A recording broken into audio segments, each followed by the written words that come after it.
Okay, so it is the Monday after the presidential election here in America. And if you're anything like me, you may have spent the last 5 days or so devouring a ton of information about the election, trying to figure out what happened during the election, why did the votes fall the way that they did, and what is the future? What do future elections look like and why? So I wanted to throw my 2 cents in there, but before I do that, I just want to say I think that most of the things that we're hearing are really hot takes right now.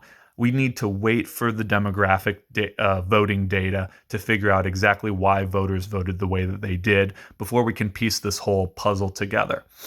With that said, there is a common theme that I've been hearing that really does resonate with me, and that is that the great economy that we're being told that we have created here in America is not doesn't really feel great to most Americans right now.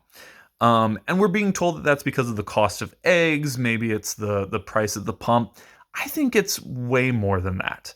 I think that, let me put a different spin on this. I don't think it's the economy stupid. I think it's the American dream stupid. And I think that if you're an elected official, the number one thing that you have to do for your voters is you have to keep the idea of the American dream alive for them in real ways, real tangible ways. And let me tell you what I mean by that.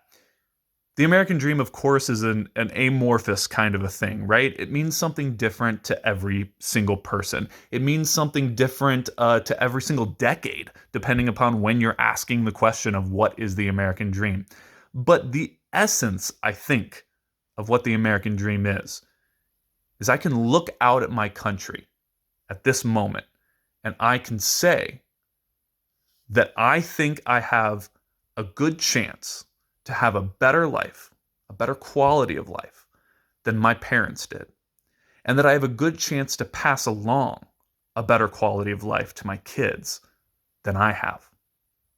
And right now, at this moment, when so many people are struggling to figure out how to pay for health care, for childcare, for mortgages, for education, for additional classes at the community college, for gas, for groceries, for all of that, as their wages have stagnated, even as the stock market goes up, that American dream seems hard. A little bit of the hope is tarnished. And that's what I'm taking away from the last week. I'm going to spend the next however long trying to figure out, how do we restore hope in the American dream? How do we improve people's lives and the quality of their lives so that they can achieve that next step for their children and their grandchildren? And I hope that you'll join me in that.